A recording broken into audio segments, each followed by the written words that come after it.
Good evening. My name is Amy Forbes, and I'm the director of the Centennial Center for Leadership, Entrepreneurship, and Innovation. I want to warmly welcome all the faculty, staff, friends, family, alumni, community members watching on our live stream right now. Although this event is virtual for the first time, our finalists will be presenting live tonight, and I know they are lifted knowing all of you are watching. Thank you for supporting their efforts and for joining us for this 10th year. I think you're in for a great evening. Tonight's program can be viewed on the HWS website where you're viewing the live stream right now. Just click on the link that says the Pitch Program. Within its pages are the bios of our sponsor, our judges, along with the profiles of our finalists. We encourage you to read along during the event. We'll be taking photos of the action tonight and posting to our social media on Instagram. We encourage you to do so while you're watching from home and tag the Centennial Center at hws.centennialcenter. I want to start my remarks tonight with a special note of reflection.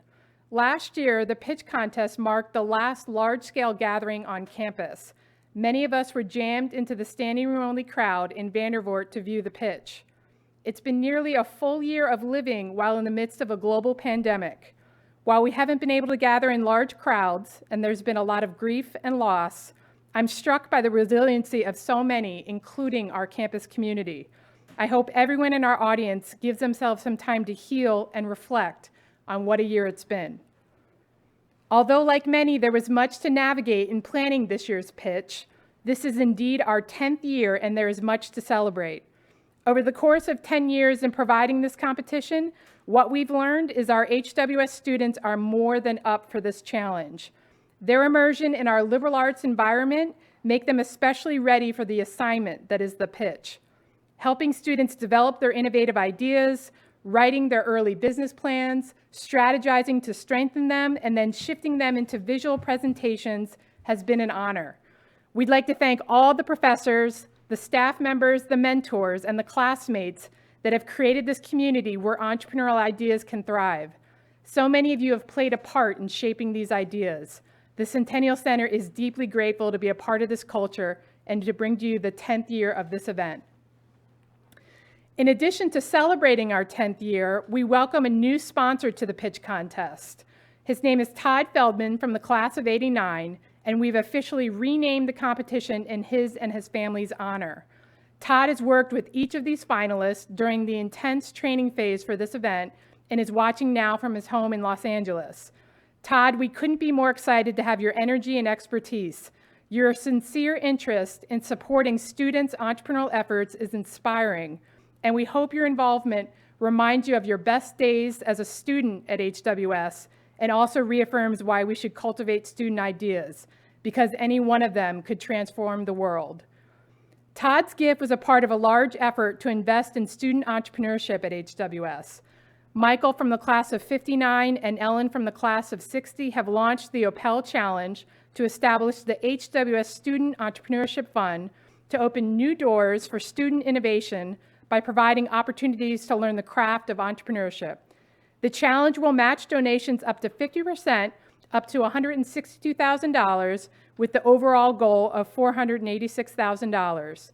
We hope some of you will consider joining Todd and the Opels in growing this living fund that will support the flow of HWS student ideas from creation to possible realization. Todd, would you like to say a few words? Sure. Thank you. Thank you, Amy. And I want to thank you again, and Ed and Julie Kennedy, as well as Natalia St. Lawrence, and the judges, for helping my family and I be part of the pitch, which now in its 10th year is an institution at HWS. And when I reflect back on my life so far, and I try to pinpoint sort of when and where my entrepreneurial spirit was born, I really can go back to Hobart. During the summer before my sophomore year, I helped design and print T-shirts, and I brought them to campus and sold them during my sophomore year. I hope that was okay. I didn't have a seller's permit. I was also in a band with some terrific friends, and we would play out at the Holiday, which is no longer there, but in other venues, and we would earn some spending money.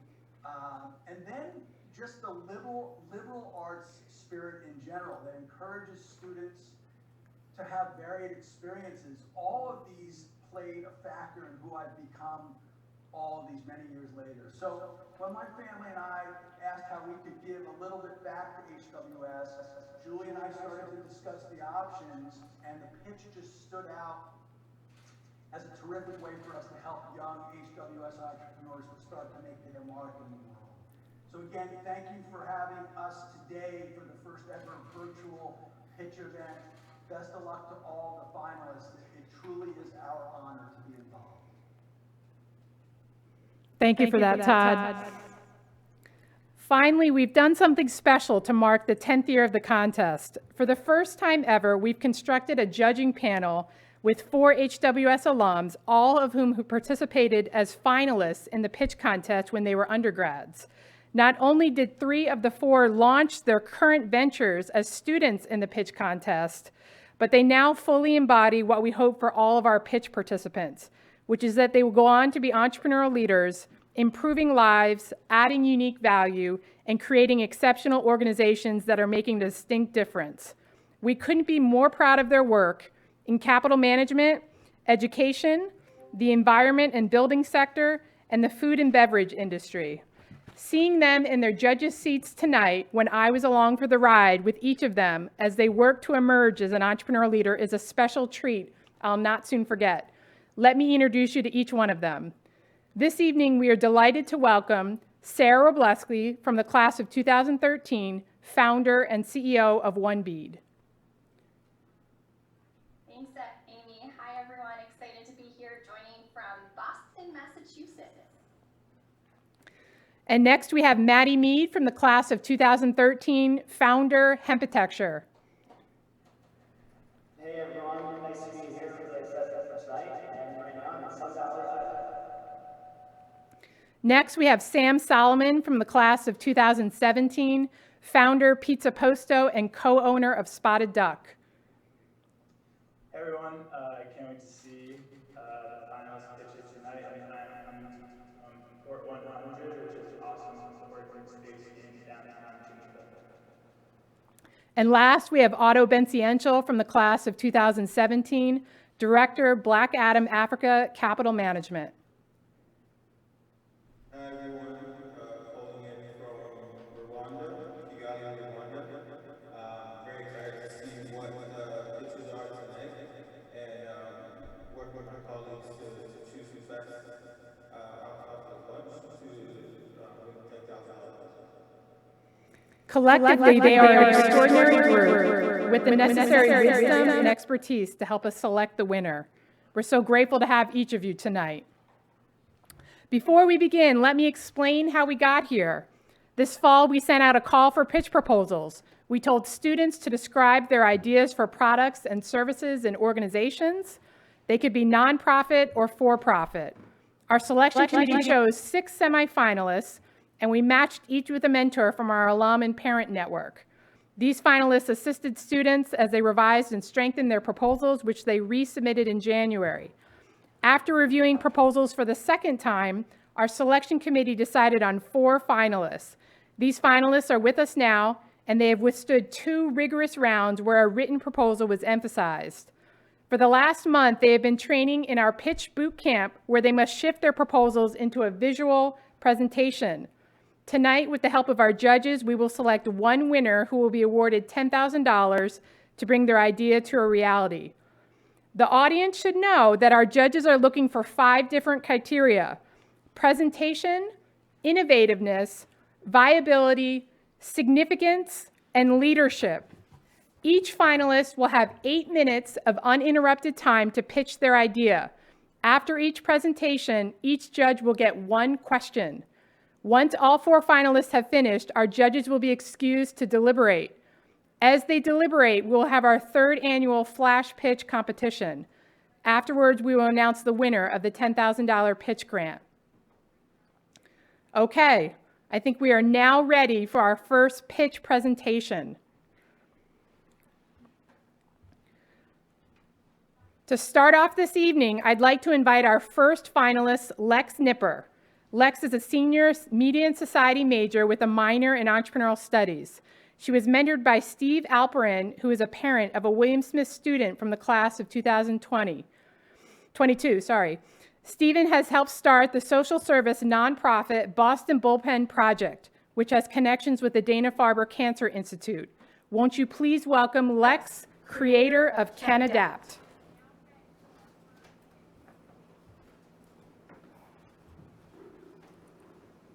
Hi everyone. I would like to start by introducing you to Paul. Paul was diagnosed with stage 4 pancreatic cancer that had spread to his liver. As a father, a husband, and a friend to all, he could not attend in-person support group meetings due to the severity of his diagnosis and lost his battle in 2018. He had his family as a support system, but no other pan-cancer survivors to talk to. Today, he would be 57 years old. Here is Domingo. This man, who is originally from Puerto Rico, was diagnosed with mesothelioma, a serious form of lung cancer. He cannot attend in-person support groups because of the pandemic, and online group meetings are too challenging due to the language barrier with fellow survivors. Today, he is 89 years old and is still fighting. Paul is my father, and Domingo is my grandfather. These two fighters are the most important men in my life today, and they are the reason as to why I'm pursuing my dream and starting this venture. They're also prime examples to prove to you all that there is a need for one-on-one cancer support. The solution that I've created is CanAdapt, an online multilingual community that connects cancer patients, survivors, and caregivers with one another who have common characteristics and needs. Now with a recently implemented multilingual component to help those whose native language is not English still benefit from our service. Our platform is a seamless online experience that drives human connectivity. Our main focus is on redesigning and reimagining support groups that you think of when it comes to online cancer connection. Cancer is an epidemic that is not going anywhere. Here are some shocking statistics that have become relevant in the past year alone. Annually, 606,000 people lose their lives to cancer. In 2020, 1.8 million people have been diagnosed with cancer and needed to seek support. Approximately 80% of cancer patients in urban areas have a language barrier with their physicians. This disease is responsible for the death and affected lives of too many. Now let me share with you the user experience of our platform. When you first enter CanAdapt, you'll immediately be asked to fill out questions such as the type of cancer that has affected your life, the role that you have with the disease, the stage that it is at, the language you speak, and your age. You'll then be asked even more questions to narrow down your demographic to help find that close to perfect match. And this will all be curated by a medical professional. Rather than online group meetings where one has to identify themselves, we want to focus our paired connections based off of similarities that they have, all while remaining anonymous if they choose. Our platform is a nonprofit designed for people of all races, age, and gender looking to seek support. We provide 24/7 online access and have a multilingual component to help make that language barrier that much easier. Family members need support, patients need support, and survivors want to be there as mentors and need advice with life themselves. Interaction is key. This is what we value, and this is the message that we want to get across. Now let me share with you what makes us unique compared to other online services already out there. With CanAdapt, there is zero literature. It is solely for communication. We bring you and your match together, and the rest is up to you from there. Our service is going to be here from the beginning to the end and beyond. Now let me share with you what makes us different from online services that are already out there. With CanAdapt, there is Now let me share with you what makes us different from online services that are already out there. CanAdapt is unique not only because of its anonymity component, which keeps users' personal information safe, but it also allows anyone with a relation to cancer, no matter the type, to access our platform. Our multilingual component also allows those who have a language barrier be able to connect. CanAdapt will have an in-depth profile of users, including survivors and caregivers. After extensive research of nearly 150 customer interviews, I gathered that people between the ages of 20 through 29 and 45 through 59 lack the most support when it comes to cancer. This is due to the fact that they're either living alone or they only have their spouse for support. In 2019 and 2020, I conducted even more customer interviews, focusing on their personal connection with online resources. 86% of people prefer to use an online resource, and 16% had a language barrier. Nearly 100% of these people said that they would use an online multilingual platform if they had access. CanAdapt will be covering their expenses through applying for grants and foundations with major companies and family foundations, as well as licensing through cancer treatment centers. To cover expenses in year one, we're going to need approximately $300,000 in our operating expenses. The money from this competition will also help me with legal help, as well as filing for our nonprofit status and looking for a developer. I'm also proud to announce that I have created a partnership with Steve and Krista Alperin, parents of a William Smith 22 student, to donate $1,000 worth of laptops or internet services to those who do not have access in year one. As you can see, here are some of the accomplishments that we have had since we started our business back in 2017. This year, I'm really excited to announce that I have done an independent study here at the colleges, and I will be finishing in May, where we will be working on grant writing, as well as filing for a 501c3 and looking for a developer while awaiting its approval. And now for my final statement of the evening. There's always a why as to starting your own business venture.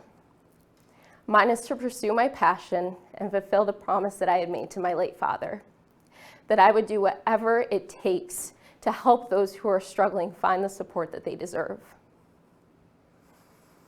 Connecting with others during such a vulnerable point in your life is extremely difficult. However, with the proper tools and by trusting each other to work together, we all can adapt. Thank you.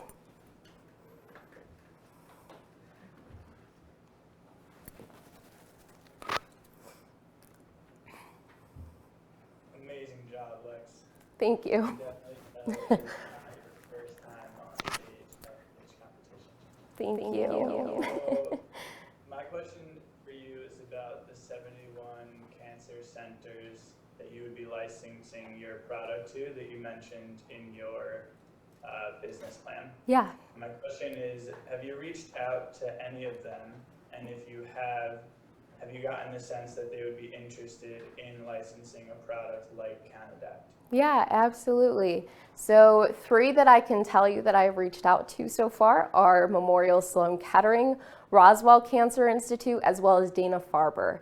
And I have pitched them all my idea, and they said that they were very interested. Of course, at the time, it was just in the idea phase, so they said come back once it's been a little more established, and I feel confident and prepared to go back to them again, pitching this now. Thank you. Wow, that was an incredible presentation. Thank you. The way in which it was delivered, as well as just the slides and the visuals. So congratulations to you. Thank I think it's a wonderful mission and absolutely something that I think could have profound impact. So congratulations. My question to you would be, who would be your preferred grant giver if you had an option to pick your preferred person? Yeah, so honestly, I would be so grateful for anyone that believes in my dream and wants to help me fulfill my passion. But if I had to choose one, I would love for them to be from a family foundation. I think it's very important that people that come from a standpoint of family and understanding family values is a huge asset, and I would love to have them behind me. Great job.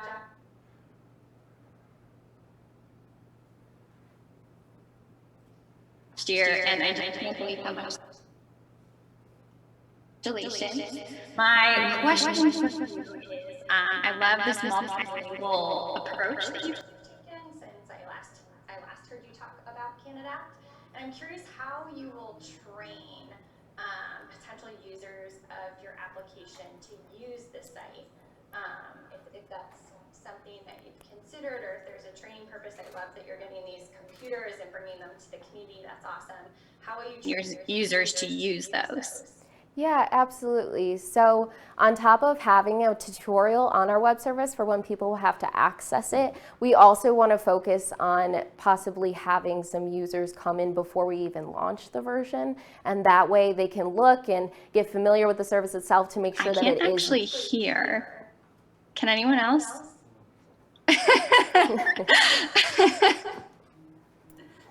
Technical difficulties. Can you hear me?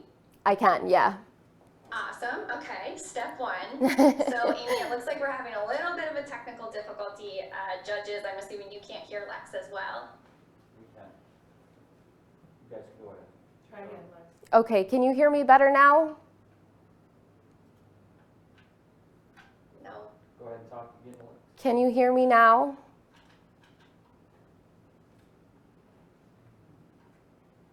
I'm so used to these technical difficulties.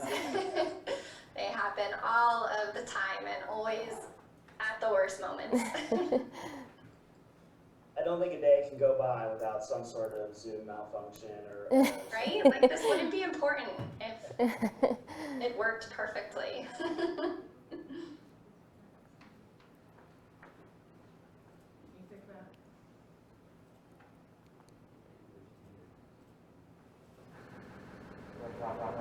Can you hear me now? Yes. Ah, Yes, good, I can yay. Oh, good. Deep breath, everyone. Yeah. We're back.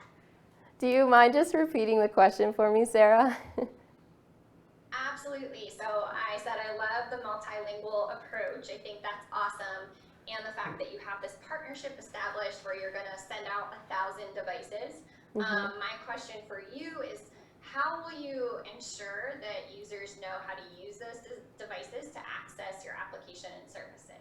Yeah, absolutely. Okay, so we will be having a tutorial on our web service that will be accessible to users if they're having trouble. But I've also talked to users too that would be willing to start up with a beta version. And it's just around 50 users in themselves, but they'll be practicing to make sure that it actually is compatible and accessible and it works. So once I work with them and get that underway, we'll also be doing the tutorial as well to help. Great, thank you. Of course. Great job. Great job. I really love the why behind your business. Thank you. And it's very touching to see that you're looking to build on what, you know, let's say a conversation that you'd have with people who are very close to you. Thank you. Now my question is, how are you looking to make money to sustain the business, right? I know there's been let's say competitors like Inspire and Friends for Life. How are you looking to sustain the business over the long term? Yeah, absolutely. So we'll be, can you hear me? Yes, okay. So we will be licensing through cancer treatment centers, and annually we will be applying for grants and donations from family foundations and major companies. So we're just going to be making sure that we set up agreements with them so that each year we will be getting either the same amount or maybe even more, or just constantly creating partnerships. That's definitely the main priority with CanAdapt.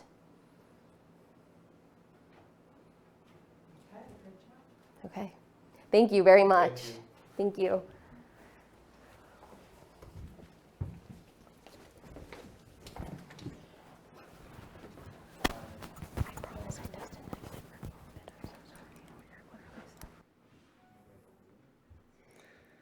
Okay, great job, Lex. I'd like to introduce our second finalists, Megan McKenna and Charlotte Carew.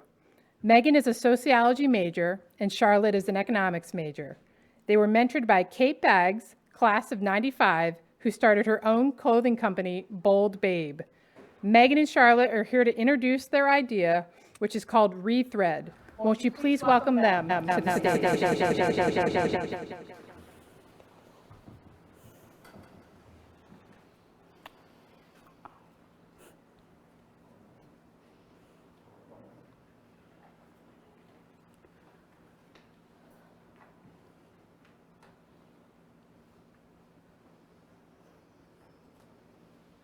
Hi, my name is Megan McKenna. And I'm Charlotte Carew. Has anyone ever been clearing out their closet and didn't know what to do with their unwanted clothing?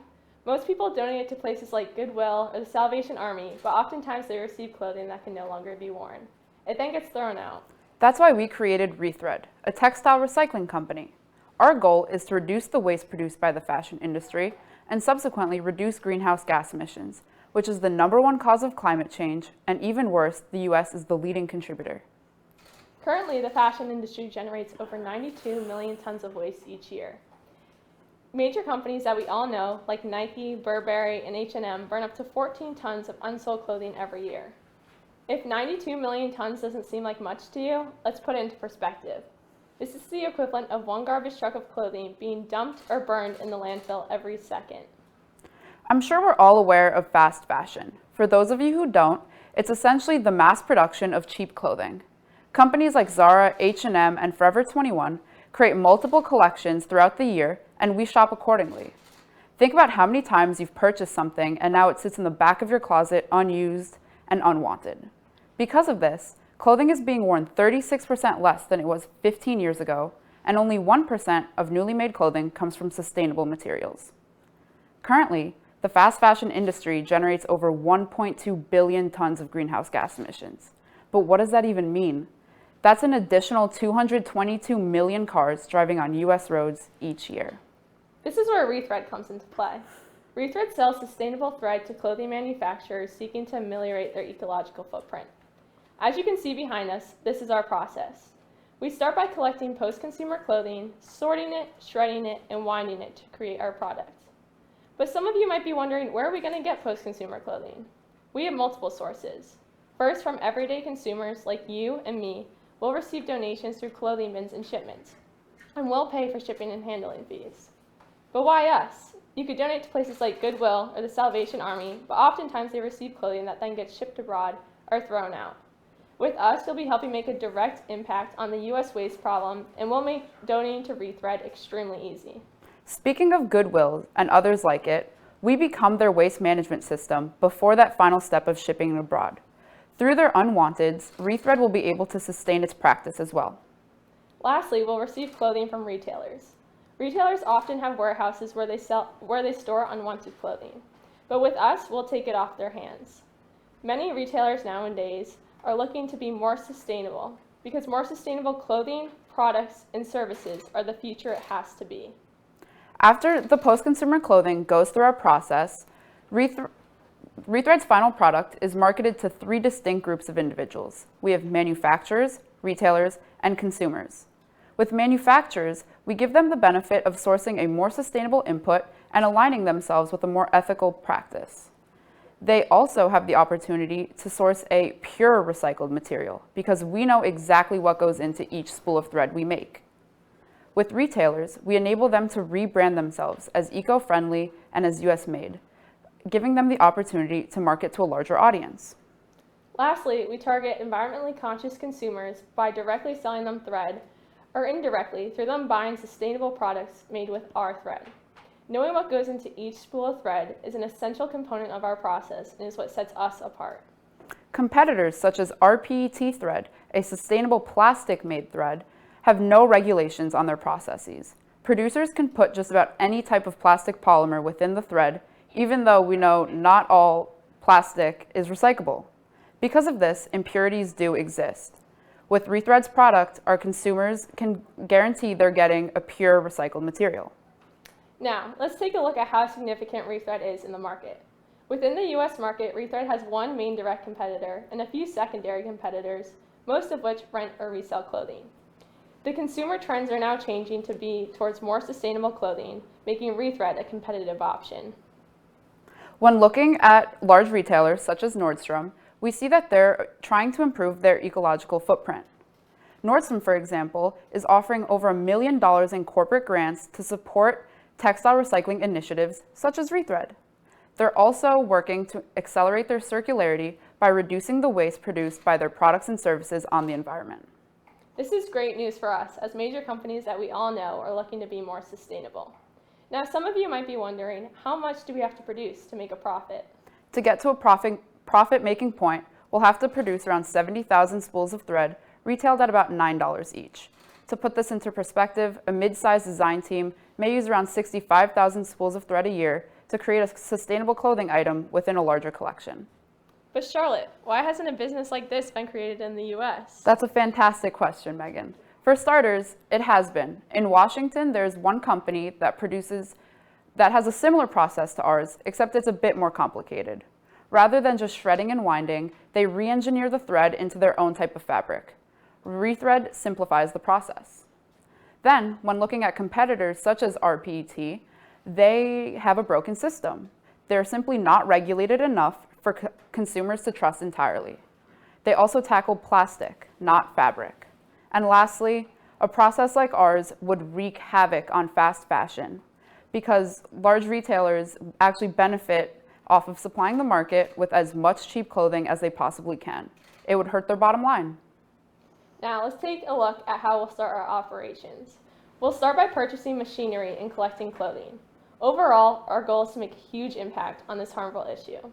Once we're able to gain some key competitors, we'll be able to start growing.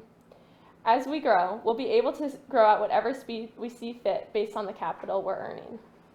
In the financials outlined behind us, we have our projections for the first 3 years of operations in our pilot facility based in the NYC metropolitan area.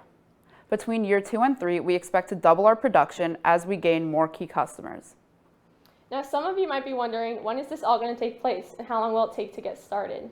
We expect to be fully operational within 12 months, giving us the time to build our facility, create partnerships with suppliers and customers, and develop our business entity. With your help, we would be ready to start our process. With the $10,000 prize from this competition, we plan on using it to make a minimum viable product. Making an MVP is the only way we're going to know how much clothing is needed to make each spool of thread. Once we have an MVP, we can then bring it to show potential customers to see if they'd be interested in buying it. With so much waste being created by the fashion industry and greenhouse gas emissions dramatically increasing over the past couple of years, why would we continue to do this? The answer is we shouldn't. It's time to make a change. Thank you.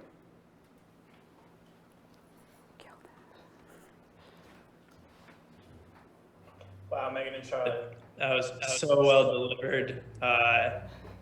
I thought you guys did a really, really good job at using data to show the scope of the problem that Rethread seeks to solve. But your slides were super clear, so congrats to you guys. Great job. Thank you. My question for you is about the $9 price that you quoted for a spool of thread. Can you tell me a little bit about how you came to that number and maybe compare it to what a competitor would charge for a spool of thread? Yeah.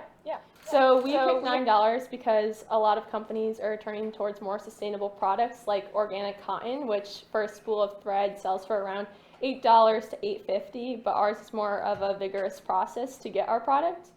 So we think customers will be willing to pay the $9 per spool.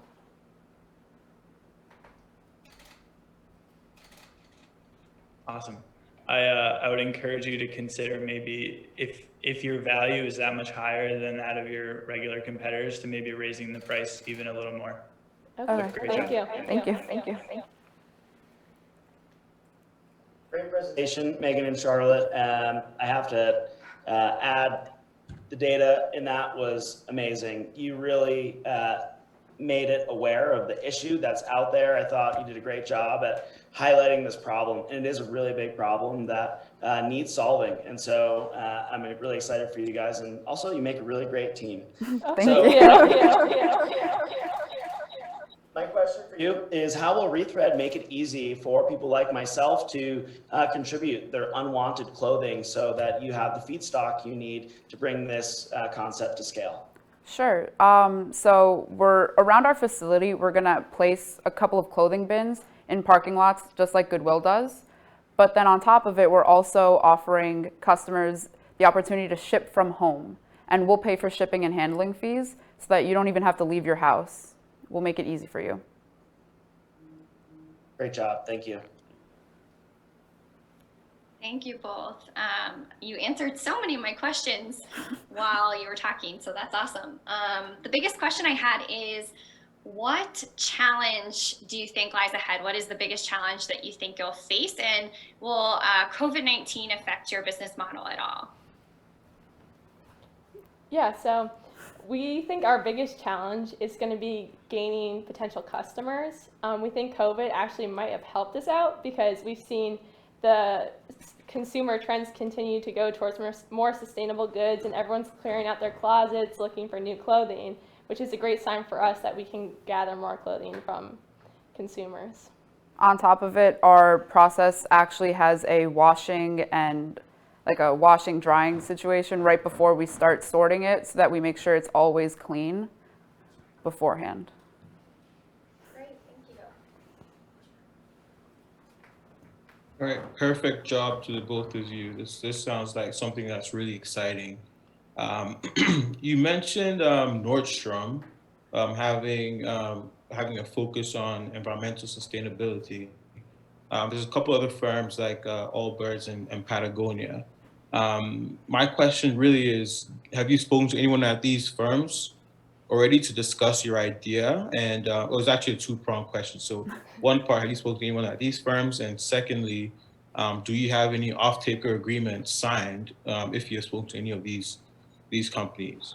I think that'll be very helpful in letting us understand that you're ready to go because you have off-taker agreements signed already.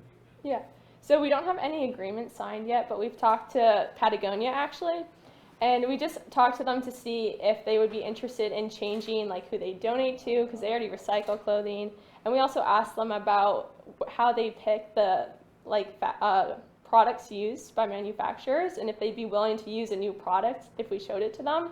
And they said they're open to changing, and usually once they find someone good that they like, they'll stick with it. So if the product that we present is better than ones they already use, that they'd be open to changing what they use. And we also spoke to a designer who's an HWS alum, Julia Workman. She's the lead designer for Cara Cara, based in New York City. And she was very excited about our product and said once we have it more developed, that she'd be willing to talk to us about potentially buying from us. All right, perfect. Thank you. Thank you. Thank you. Thank you. Thank you.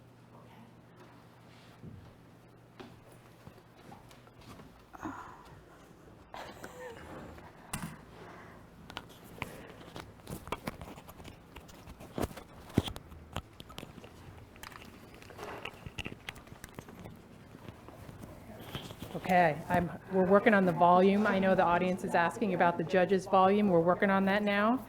Great job to Megan and Charlotte, though. Thank you. Our third finalist is Jack Fell. Jack is a senior political science major.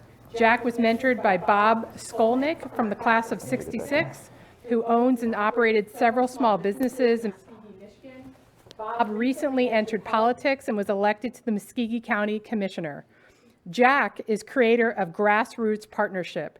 Won't you please welcome Jack to pitch next?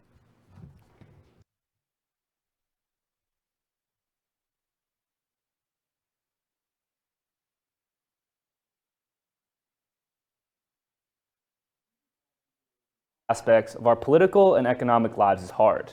It's especially hard for small, diverse, post-industrial communities similar to Geneva.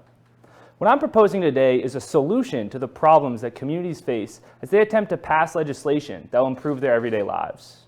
My name is Jack Fell. I'm a senior political science major, a core leader of HWS Votes, a now former leader for the Hobart soccer team, and I have a profound interest in local and urban politics and institutional progress. My venture is the Grassroots Partnerships.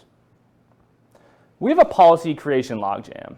We can define this as the extreme difficulty for local and state governments to pass laws and produce solutions to problems that communities face across the country. There are avenues for certain groups in our society to pass legislation that genuinely benefits them. Think Wall Street or Silicon Valley. Groups with wealth have access to lawmakers, but the needs of these groups are often antithetical to the needs of the communities that make up 99% of the country. So there should be a way to pass important legislation without being wealthy. A way to make laws from the ground up. This dichotomy in our system led me to ask the question, how do we bring the community into the process of solving problems collectively? To answer this question and to provide an alternative strategy to passing policy, I crafted a three-step model to foster community-based solutions. This model is based on research I've conducted as a political science major. It's based on empirical data, social movement theory, and legislative history. This model can be applied to various communities facing a variety of local policy challenges. It's important to note that this is not policy or community specific, and it has the potential to have a demonstrable impact on a number of discrete policy areas. From Fall River, Massachusetts, to New London, Connecticut, to right here in Geneva, New York, this model can be applied to these communities to aid in their fight for a stronger, more equitable society. I applied this model, theoretically, to food insecurity in Geneva to display its efficacy using a local policy issue right here in the Finger Lakes. There are 779 addresses in Geneva without access to a car. Of those 779, 600 of those addresses are further than half a mile or outside of walking distance from a grocery store. So that means that at least 600 households in Geneva are considered to be in a food desert or are food insecure. In the next slides, I will use the local policy issue of the Geneva food desert to build out and demonstrate the viability of the grassroots partnerships model. So the model begins by organizing community members and existing groups currently fighting the problem. This collective community-based research would help me to gather critical information, understanding, and local perspective on the problems that need to be addressed at a local and deeper level. Some examples of these groups are individual citizens and small businesses, the local university and school system, local Boys and Girls Club, and local government officials and politicians. In the case of the Geneva Food Desert, it would involve the organizing and structuring abilities of the partnerships with the pre-existing but disconnected groups currently fighting the problem. Some examples of these are HWS and the Geneva High School, the Geneva Boys and Girls Club, the Geneva City Council and Mayor's Office, and the Geneva Food Justice Coalition, or GFJC. Instrumental to success is creating an educational network of energized young people and community members to facilitate information on local issues. Using the HWS Votes model of organizing, the process of creating a network of young people will coincide with a political education program.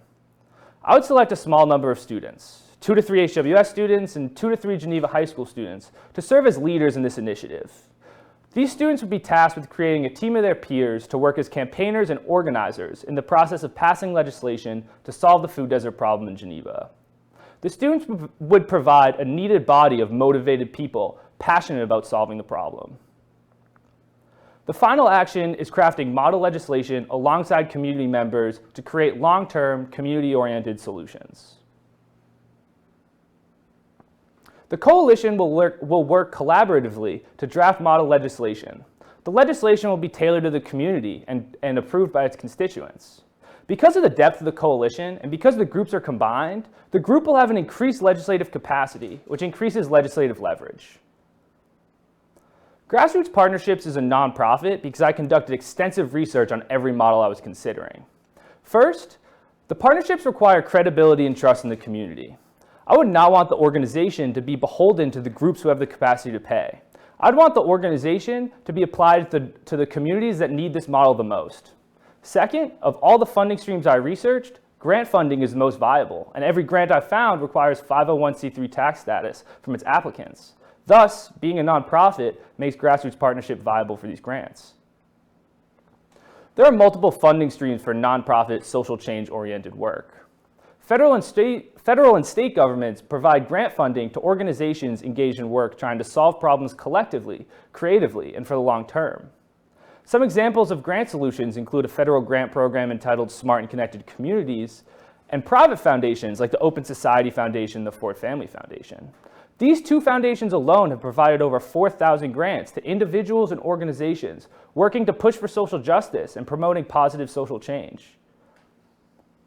I have honed my research skills as a political science major. I have experience building influential and successful coalitions through my work with HWS Votes. And I have very strong writing skills as I study 2 highly writing-intensive disciplines. With your help, this $10,000 will go a long way to help me utilize these skills and create a strong and capable team, rent spaces to work and organize, and create partnerships with organizations like the Ford Family Foundation and the Open Society Foundation. So I laid out the resources needed for the first 3-year project to be successful. Given the needs for a strong team, legislative fees, I estimate that the first 3-year project will require $240,000 in order to be successful. My friends know me as the politics guy. I'm fascinated by the way we choose to govern ourselves and the institutions we collectively choose to create. My friends are a little less enthusiastic. They're constantly rebuking me with arguments echoing the disillusionment of young people across the country, asking, why should I care about politics when nothing really changes regardless of who wins? This disillusionment isn't irrational. It's an understandable reaction to consistently witnessing our communities struggle to solve problems through policy. But I am confident that through political processes, change, real, tangible, important change, is possible. Through collective methods, building our community legislative infrastructure will strengthen our communities equitably through policy. In other words, we can strengthen our communities by unclogging the policy logjam. This is the service I'm offering through grassroots partnerships. And I'd like to take the last few seconds to just thank everyone who got me to this point, specifically Mom, Dad, Sam, Lucy. I couldn't be here without you guys, so thank you for watching and everything and supporting me.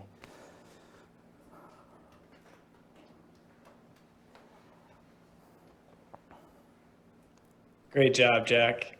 Your passion for your idea definitely comes through in your pitch, and we're definitely looking for that in who we decide to win. So based on your business plan, I saw that the vast majority of the funding for grassroots partnerships is going to come through grants. So I'm wondering if you have any experience in grant writing, and if not, if you have any plans to learn more about it. Yeah, so the first two steps that I would be planning on taking would be first, taking a continuing education course on grant writing, and second would be to looking into hiring a grant writer to work with us in order to help us apply for these grants. Great, thank you. Jack, great presentation. I have to hand it to you. You are an incredible public speaker, so kudos to you. You brought up something in your presentation that I just wanted to echo and highlight. You talked about a more stronger and equitable society. I think that's something that we really need to be striving for today. So thank you for this venture and striving towards that. Also, I really appreciated your Geneva case study example that you proposed. So my question for you is, how will you work to drive community engagement, which seems like a critical component of this process in a community like Geneva and beyond? Yeah, so the second step of the model is the political education program. So it would work with a network in order to reach all pockets of the communities to engage in political education programs. I worked like that this fall with HWS Votes to increase voter turnout, and we were very successful. So it would use a similar model of engaging with every pocket of the community in order to increase their political engagement. Thank you.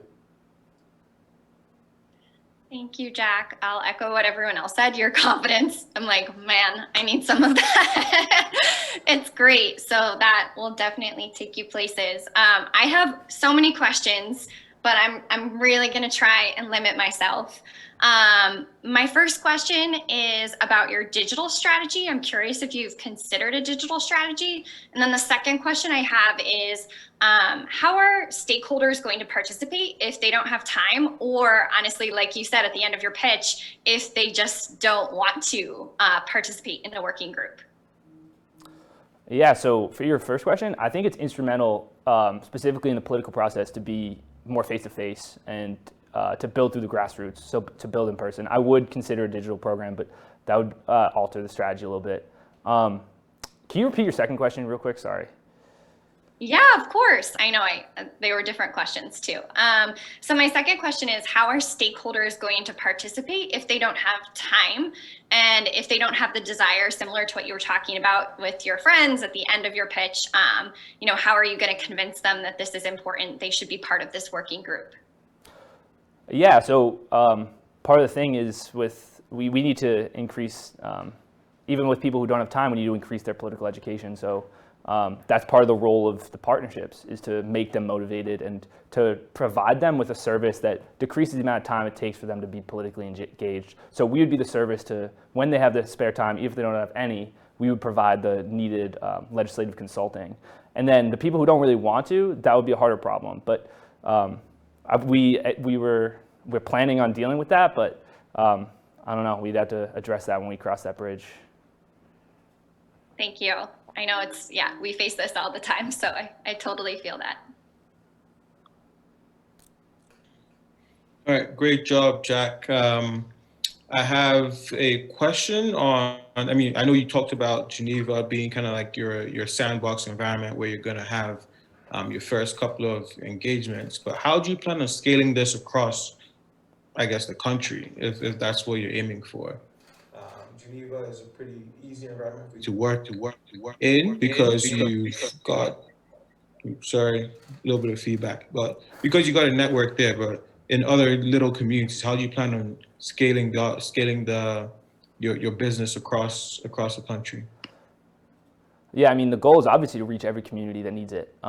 So the first 3-year project would be centered in Geneva in order to prove viability to the grant funders and stuff like that. But then beyond that, I could see this growing from, for the first 3-year project, being in one community to maybe in the second 3-year project being in 3 different communities with slightly different policy issues, but with the same model being applied. And then through every single project, we'd be proving viability, so we'd be able to grow to different communities, so we could start in the Northeast and then grow to the East Coast and then grow to the Midwest and so on, yeah. Thank you.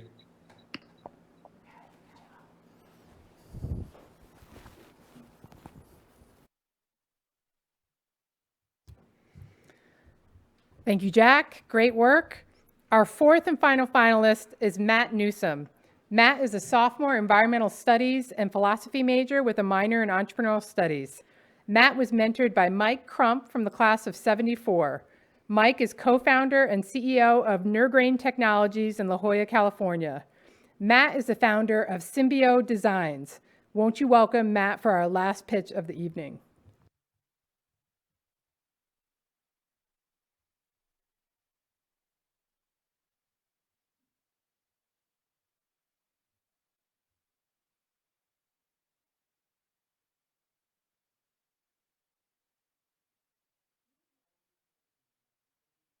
Closely connected with the systems that drive our modern world.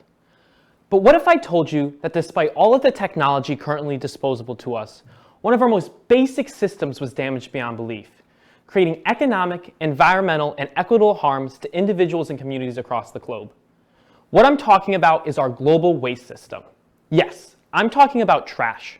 What we discard and forget is coming back from the dead to inflict zombie-like destruction upon us.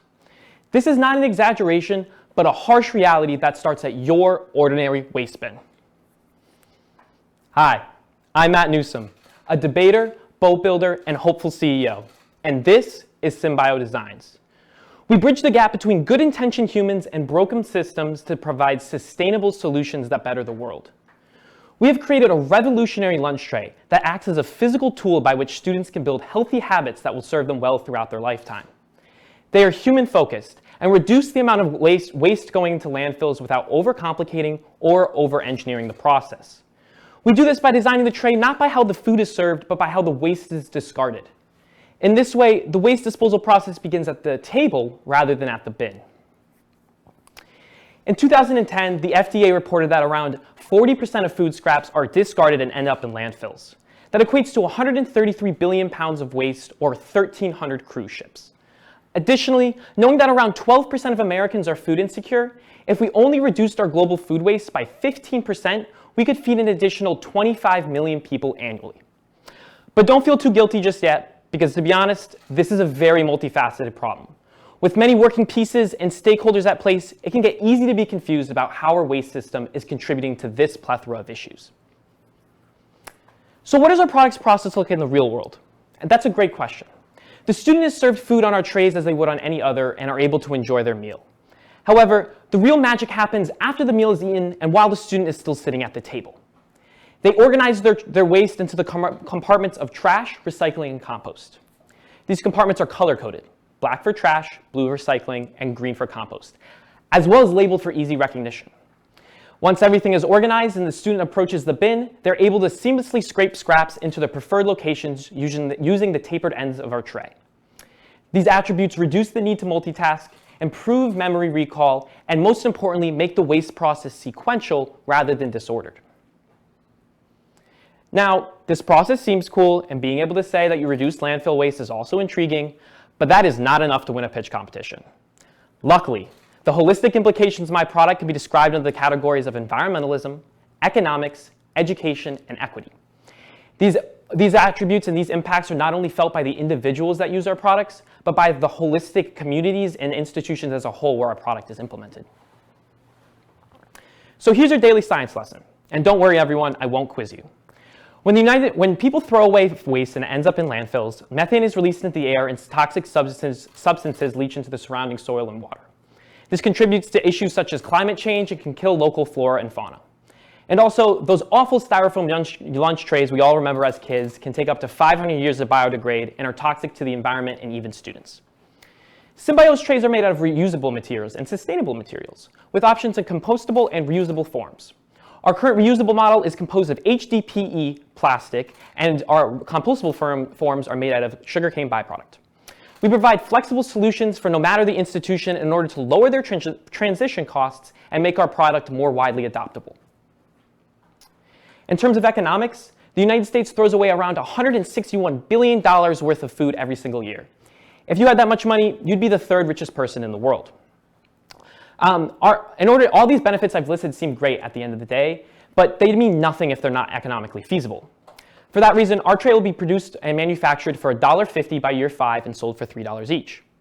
We also promote something called local regenerative economy models within our product. This allows more waste to be transported to local compost facilities rather than regional landfills. Our strategy localizes the solution for waste management rather than relying on national efforts that are complex and ineffective. The educational aspect of my product can be found within the tray itself. We believe in starting young, giving enthusiastic students the chance to make an impact upon the environment and community. For that reason, we will initially be implementing our product into elementary schools that have dishwasher infrastructure, access to compost facilities, and most of all, excited students. Luckily, the Geneva, Rochester, Canandaigua, and Brighton school districts all have these attributes and will be perfect pilot locations for our product.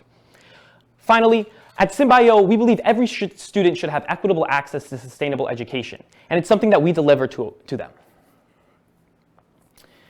Within Geneva, we have partnered with a company called Closed Loop Systems, who turns organic waste into viable soil for 10% less than current landfill fees. As of March 1st, Closed Loop Systems has opened a new facility within Geneva.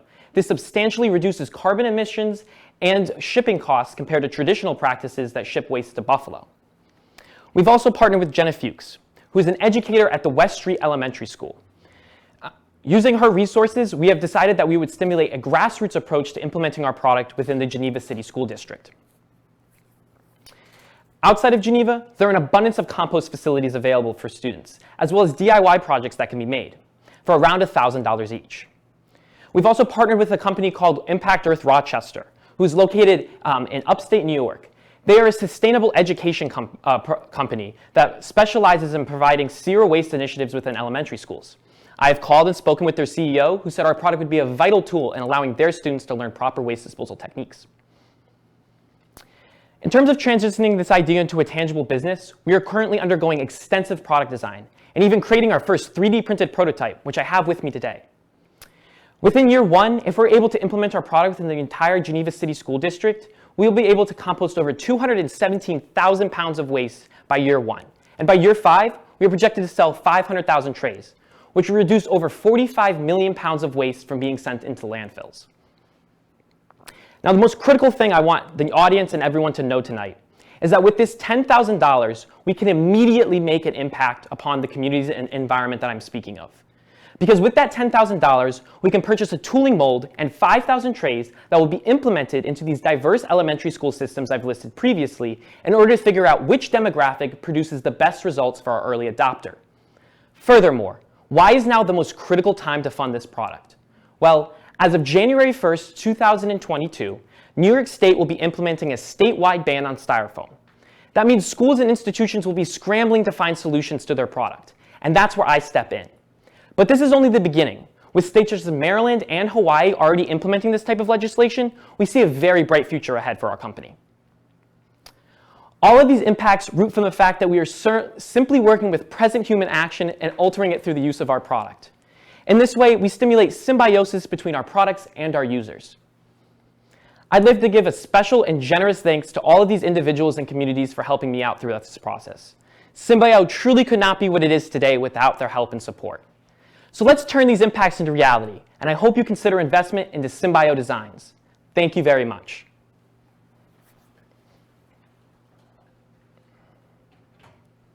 Matt, so impressive. Love your idea and the problem that you're solving. I am left wondering if there's anyone in the Seneca room that's nervous except for IT. But my question for you is about implementation.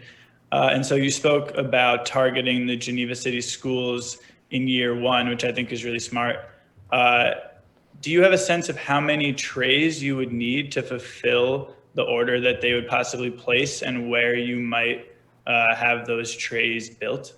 Yeah. So in terms of where we have the trays built, I already have a manufacturing company that's given me a quote and that I'm working with out of Chicago. Their name is Rapid Made. So we have an active quote available. They are ready for the next call that I give them to be able to fund those trays. And then in terms of implementation within Geneva, Jenna Fuchs, who is the individual that we are working with, we have connections within the faculty at the West Street Elementary School within Geneva. And we also have a board member on the Board of Superintendents, or Board of Ed, sorry, that are currently working with us in terms of helping be able to make this a reality. And then furthermore, just one extra thing, in terms of year one implementation, we can also implement into Canandaigua, Brighton, and Rochester school district areas, as that is what Impact Earth Rochester also facilitates and where we can help implement it with. Amazing. Thank you. From one Matthew to another Matthew, that was an incredible presentation. Again, I'm just so impressed with the quality of these pitches. This is going to be really tough. I love the idea, and I love that you're also thinking about plugging in with other startups like Closed Loop Systems in Geneva. I think that's a really exciting opportunity there. One thing that I noticed in your proposal was that you had mentioned the trays themselves would be manufactured using high-density polyethylene. Yes. I'm wondering if you've thought into the future about will this always be the material feedstock that you intend to use, or do you envision a future in which the feedstock used to create the trays could also be compostable or bio-based? Yes. So Maddie, you are my materials man. So I was expecting a materials question from you. And I'm super excited about that because although I said HDPE is going to be our initial our material for this is only because of the fact that is currently what we've gotten in terms of the steps of our product design. And as I've described, that is our number one priority, is to nail that down. We have the tooling mold that must be made to produce those 5,000 trays, and knowing the injection molding process, we can fill that mold in with a variety of different materials. So for right now, it's about making that skeleton that's the most important, and the materials part can be done afterwards. And so that's something that we do put a lot of attention and focus with, because that creates the embodiment of what our company is what it's made out of. So we are working with that. Excellent. Thank you. Matt, were you expecting an education-based question from me then? Yes, hit me. I'm really excited about this. I think it's pretty cool. One thing that caught my attention was your decision to work with such a young demographic of students, and I love that and think it works. But I also noticed that wasn't in your mission statement. You use a lot of different language, and of course in your pitch you talk about all these different areas that you're addressing. So my curiosity, based on my experience pitching to educators and principals and then 8-year-olds, is how would you pitch this to a student? How do you pitch this to a 5th grader? How do you really hone in on what this is for an educator who's got one thing in mind? Yeah. So we reduce a little bit of that burden of the full educational aspect being on the faculty through those sustainability education organizations we're working with. I know I've mentioned Impact Earth Rochester, but there's many more, including cafeteria culture in New York City, and so on and so forth.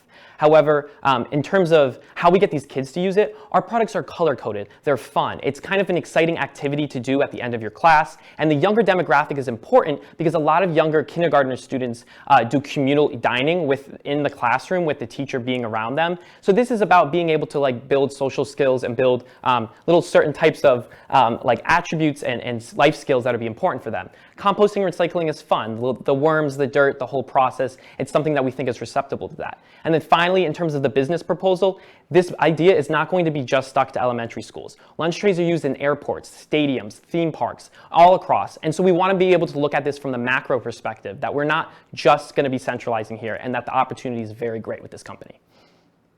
Thank you. I'm gonna follow up on that. Yeah, Sorry, yeah, Amy.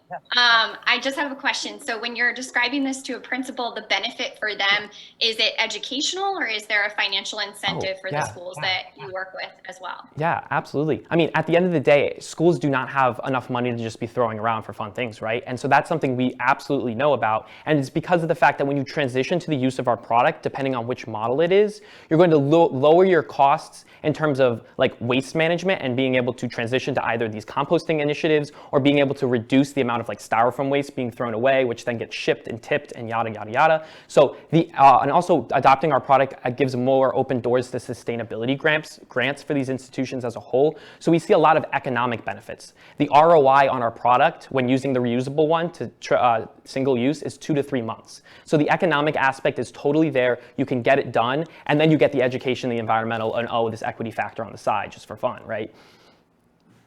Great, thank you.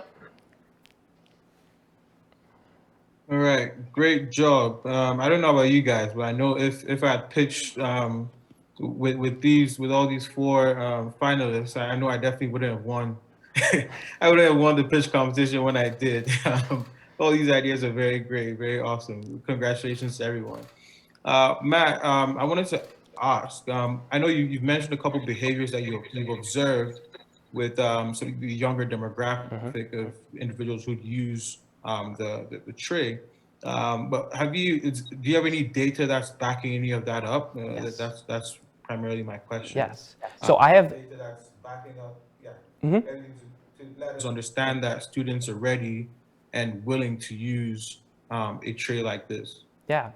So in terms of like the cognitive and sociopsychology aspect of it, I have information in my proposal that kind of touches upon it. But to summarize it briefly, the idea is that when students are at this young age and are developing their abilities to cognitively either multitask or not multitask, being able to have a system that is step by step is easier for these younger demographics to follow along with and allow them to accomplish their goal at a more efficient pace than it would be if you had them doing multiple things, like going up to the bin, then sorting, putting in, and they usually do not accomplish their task as effectively. Good stuff. Congratulations. Thank you. Thank you. Thank you.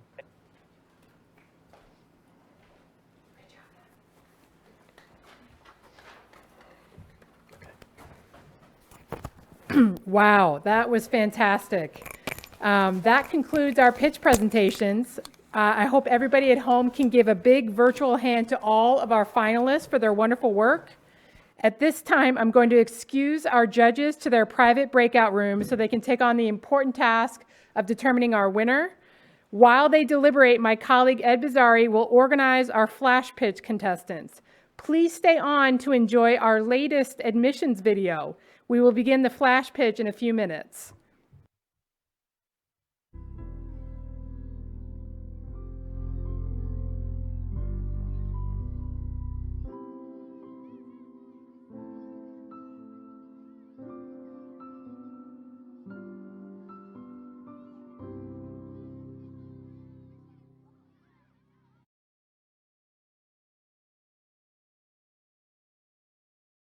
About your future, and you want a college that is too.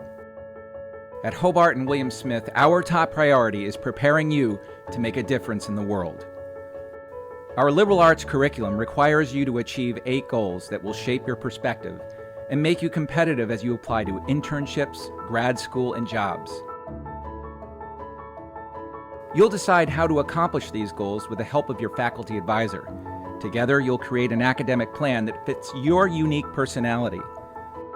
You'll also choose 2 areas of concentration, either a major and a minor, or a double major.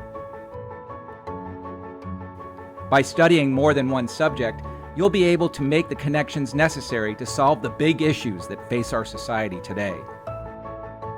But learning doesn't stop in the classroom.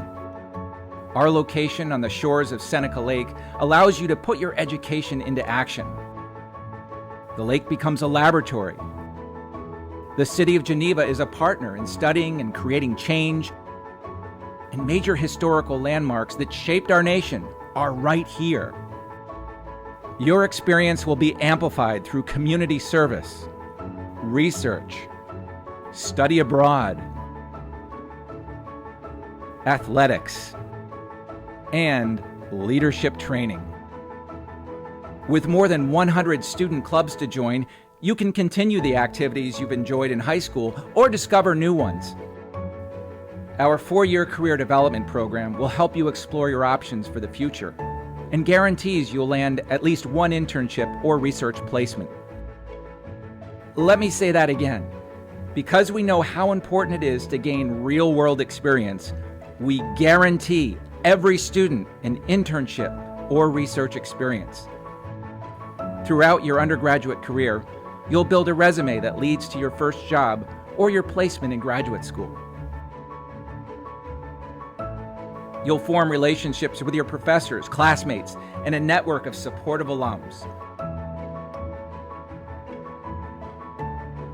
You'll be ready to navigate the world as it is, and as it could be.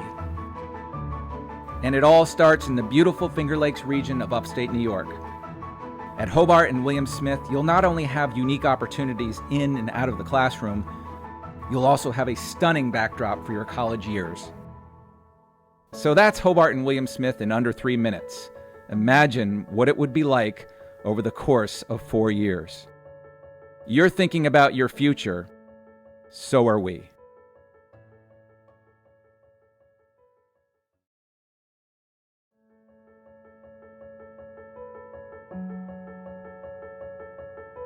So, you're thinking about your future, and you want a college that is too. At Hobart and William Smith, our top priority is preparing you to make a difference in the world. Our liberal arts curriculum requires you to achieve 8 goals that will shape your perspective and make you competitive as you apply to internships, grad school, and jobs. You'll decide how to accomplish these goals with the help of your faculty advisor. Together, you'll create an academic plan that fits your unique personality. You'll also choose 2 areas of concentration, either a major and a minor, or a double major. By studying more than one subject, you'll be able to make the connections necessary to solve the big issues that face our society today. But learning doesn't stop in the classroom. Our location on the shores of Seneca Lake allows you to put your education into action. The lake becomes a laboratory. The city of Geneva is a partner in studying and creating change, and major historical landmarks that shaped our nation are right here. Your experience will be amplified through community service, research, study abroad, athletics, and leadership training. With more than 100 student clubs to join, you can continue the activities you've enjoyed in high school or discover new ones. Our 4-year career development program will help you explore your options for the future and guarantees you'll land at least one internship or research placement. Let me say that again. Because we know how important it is to gain real-world experience, we guarantee every student an internship or research experience. Throughout your undergraduate career, you'll build a resume that leads to your first job or your placement in graduate school. You'll form relationships with your professors, classmates, and a network of supportive alums. You'll be ready to navigate the world as it is, and as it could be. And it all starts in the beautiful Finger Lakes region of upstate New York. At Hobart and William Smith, you'll not only have unique opportunities in and out of the classroom, you'll also have a stunning backdrop for your college years. So that's Hobart and William Smith in under 3 minutes.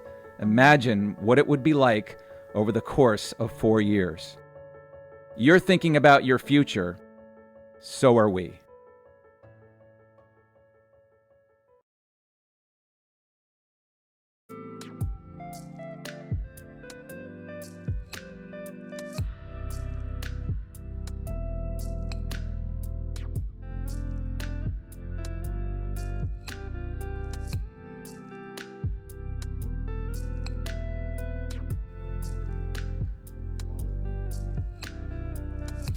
Hello and welcome back. I'm Ed Bizzari, Entrepreneurial Fellow at the Centennial Center, and it's time for our 3rd annual Flash Pitch competition. This year we have 6 teams, 7 contestants joining us virtually, but the spirit of the flash pitch remains the same. The flash pitch gives each contestant 90 seconds to pitch an idea. So you might be wondering why do this? Because it challenges an individual from many perspectives: courage, quick thinking, preparation, communicating a clear message, creativity, time management, displaying authentic enthusiasm, just to name a few, right? So whether you're seeking startup funding, presenting an idea at a company meeting, fundraising for a nonprofit, or attempting to arrange a family vacation, pitching an idea is a fundamental skill that can be used in many ways throughout life. This year, the winner will receive a $50 bookstore gift card and the runner-up a $25 gift card. So this is meant to be quick and fast, so let's get going. Audience, listen closely to the 6 pitches. They move quickly, and afterwards, you will be selecting the winner. You will select the contestant you feel conveyed the most originality, had the best pitching skills, was most relatable, and overall makes you want to hear more about their idea. You will cast your vote using your mobile devices after the 6 pitches. So are we ready to get going? So let's start first with Jonathan Garcia, Hobart 23 student, will be up first.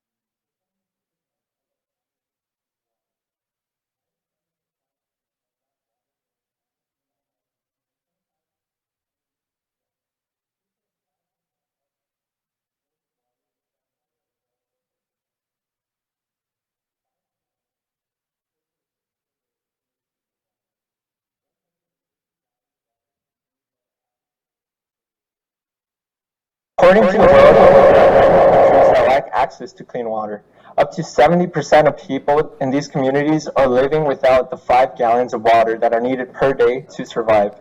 This means that 663 million people on our planet still lack access to safe, clean drinking water.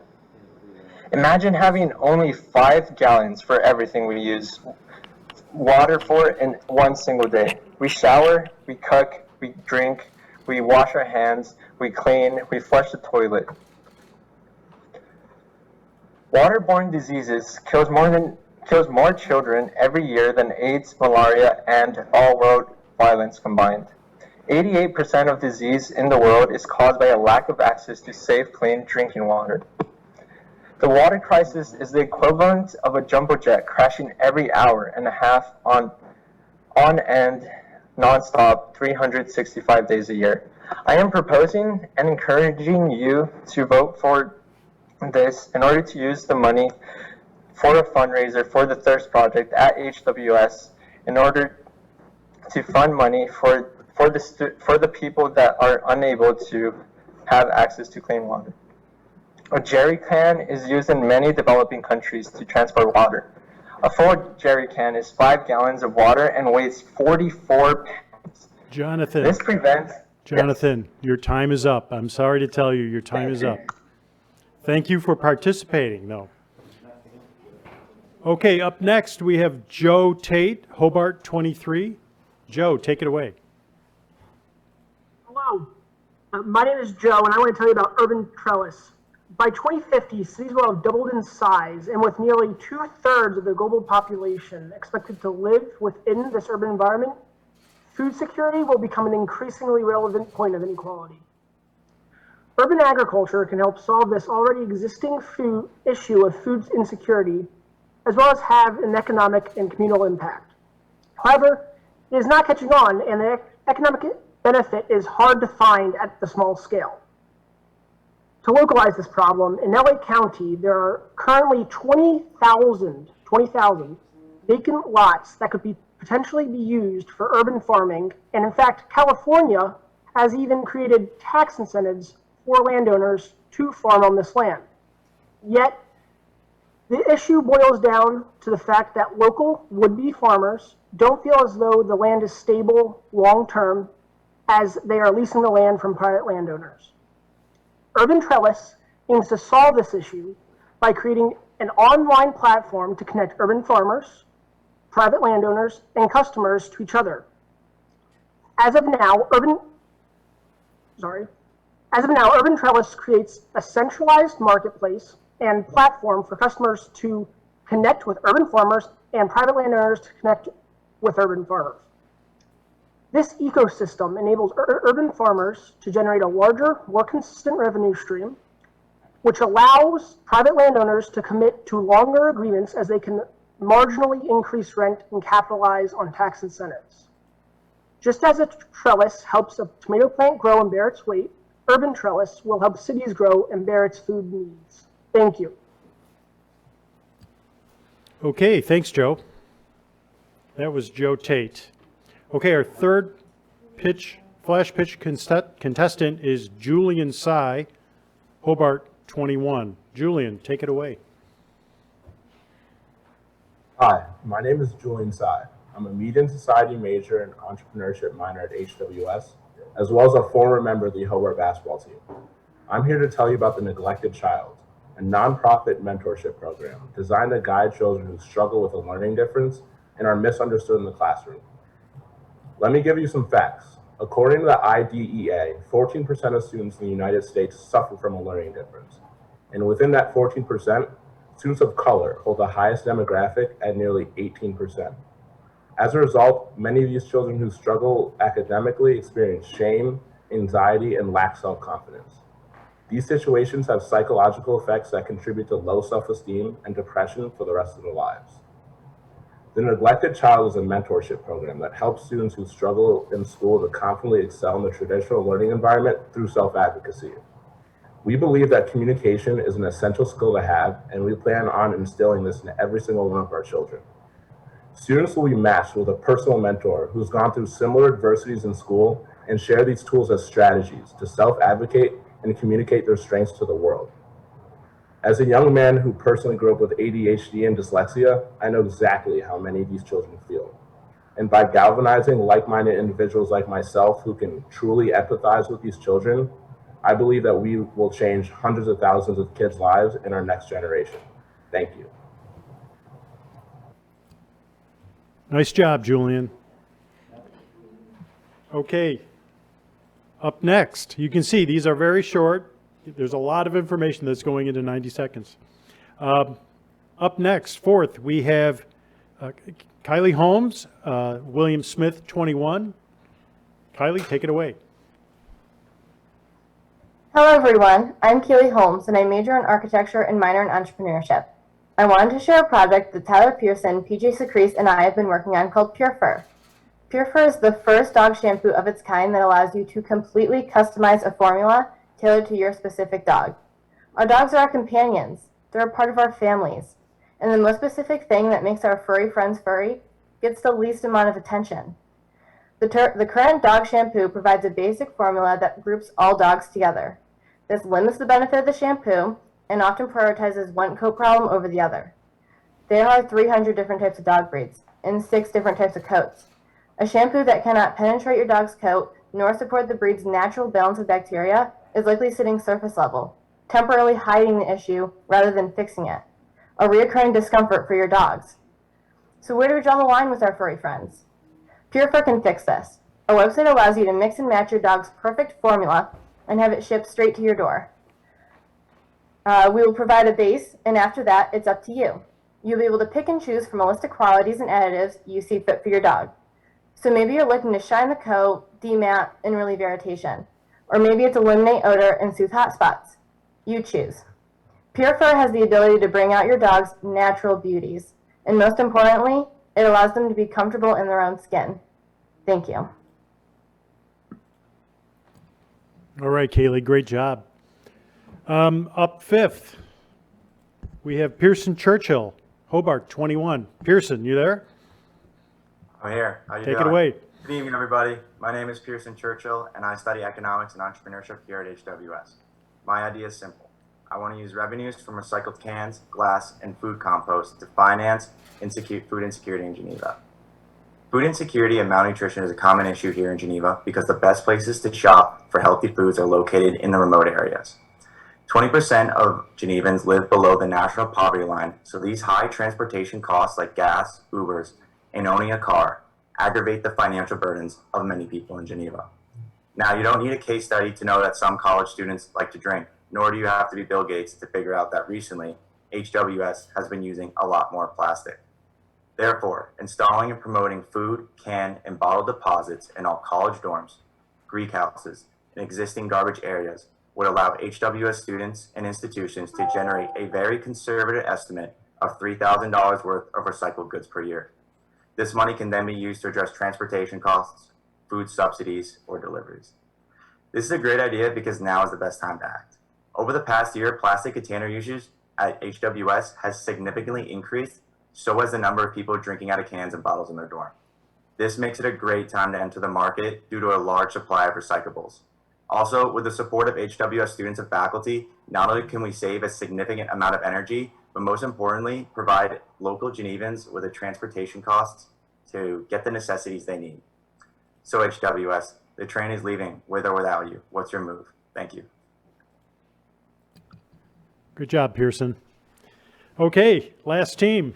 The last team we have is a combined team, 2 people. Teddy Rupenstein, Hobart 22, and Chris Bracco, Hobart 21. Take it away, guys. Hey everyone, so I'm Chris Bracco, senior economics major. And I'm Teddy Rubenstein. I'm a junior economics major. And we've been considering our own current dilemma in our lack of preparedness for general financial knowledge after graduation. And I know the vast majority of individuals here at HWS are in the same boat.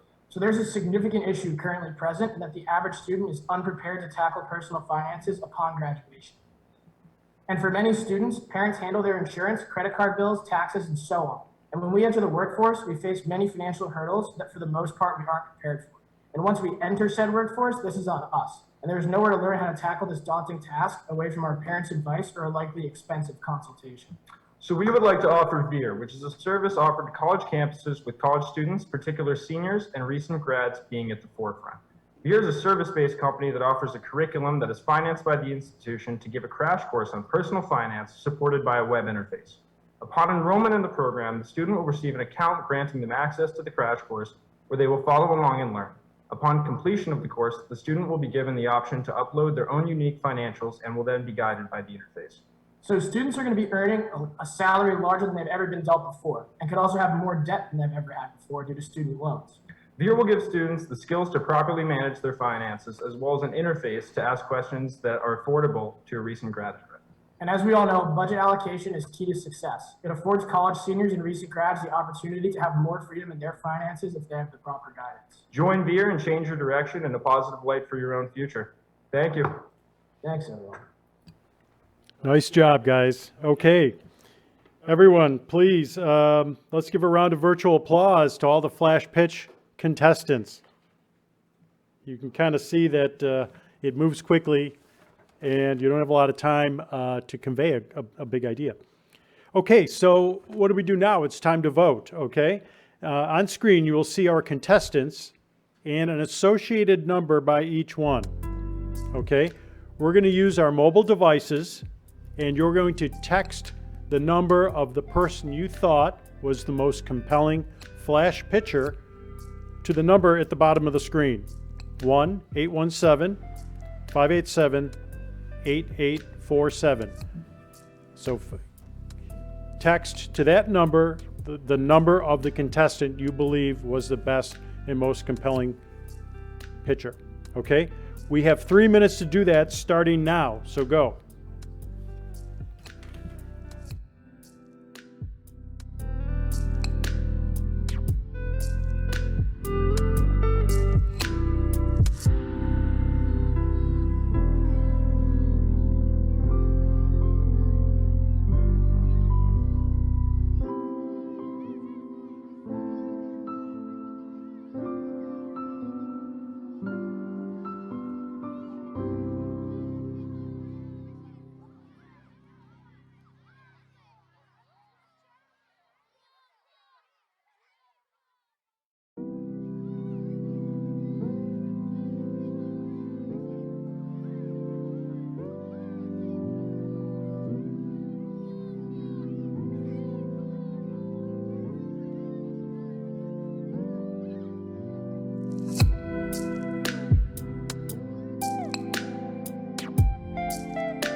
Okay, welcome back, everyone.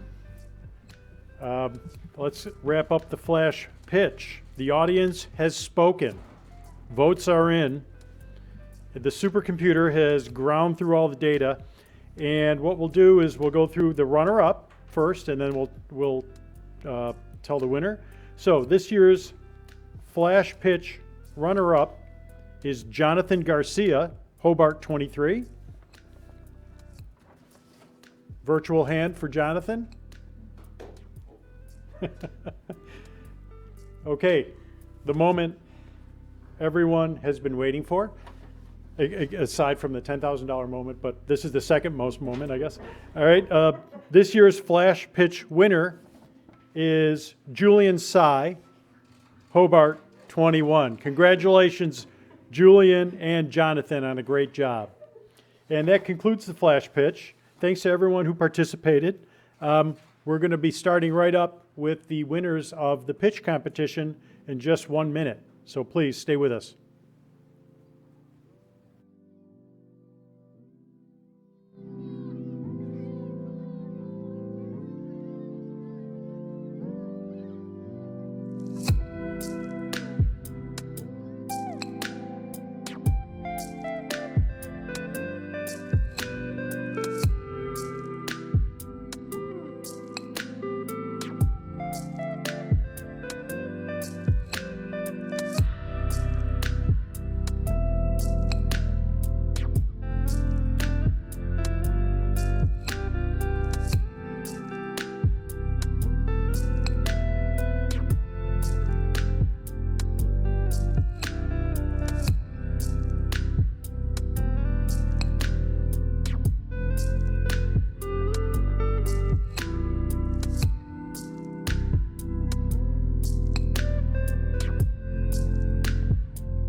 Okay, welcome back.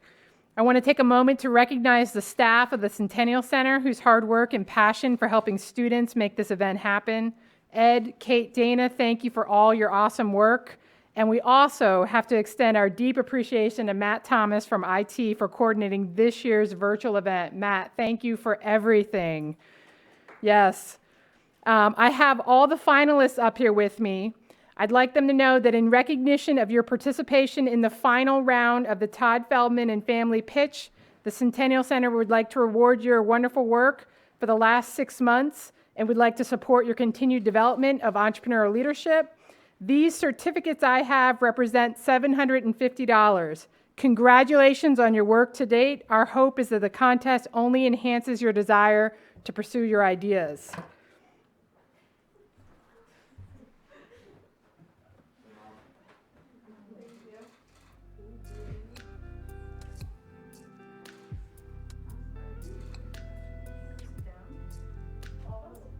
Yep, all of you.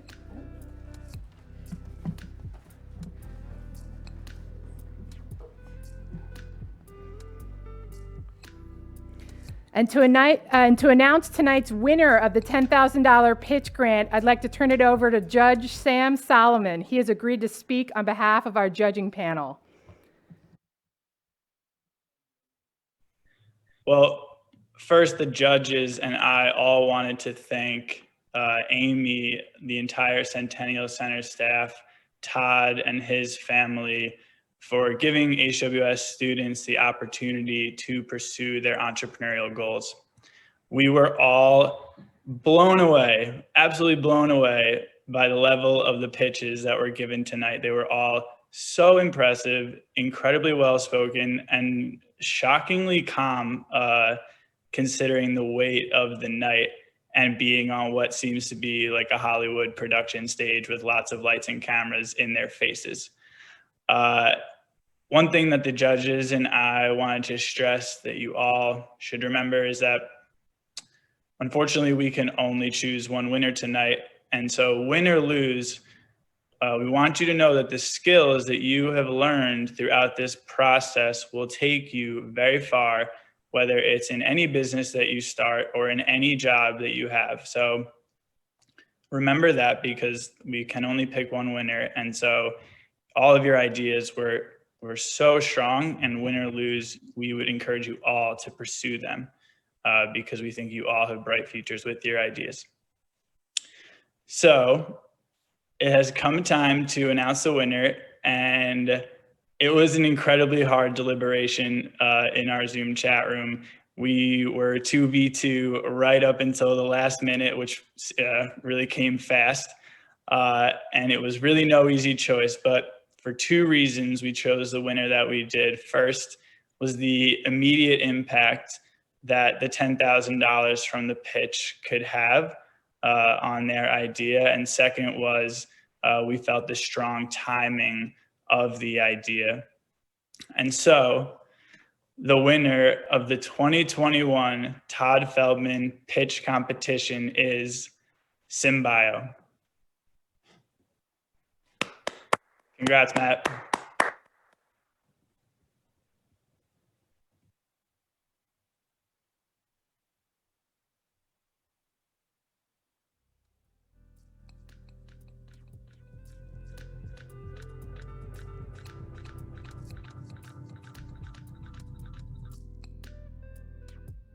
To Matt and all of our finalists, thank you to our judges. Thanks everybody at home for watching. Congratulations. Good night. Bye.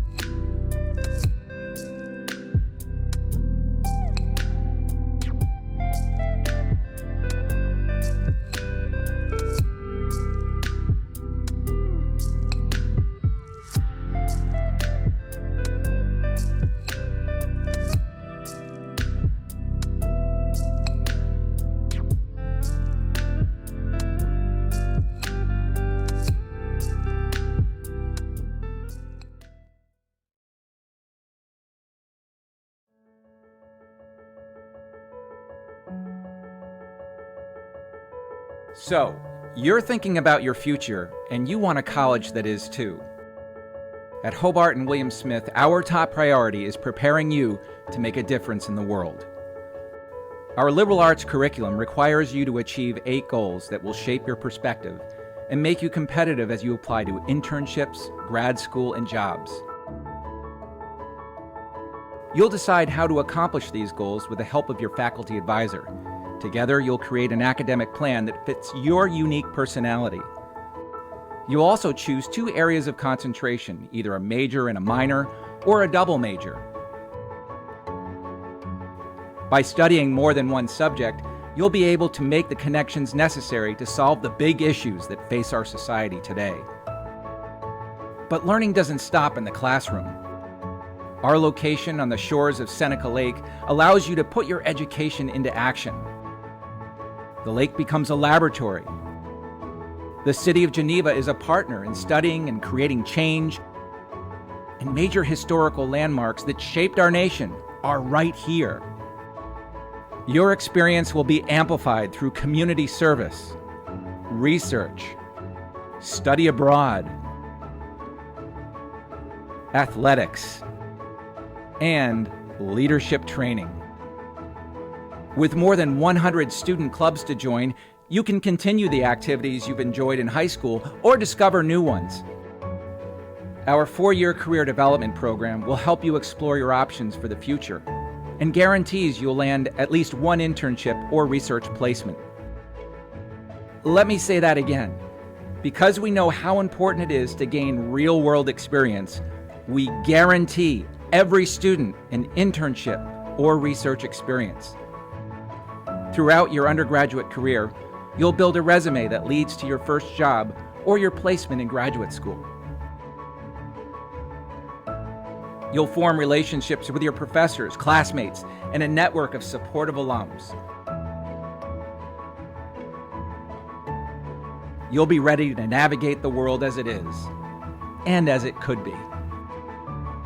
And it all starts in the beautiful Finger Lakes region of upstate New York. At Hobart and William Smith, you'll not only have unique opportunities in and out of the classroom, you'll also have a stunning backdrop for your college years. So that's Hobart and William Smith in under 3 minutes. Imagine what it would be like over the course of 4 years. You're thinking about your future, so are we.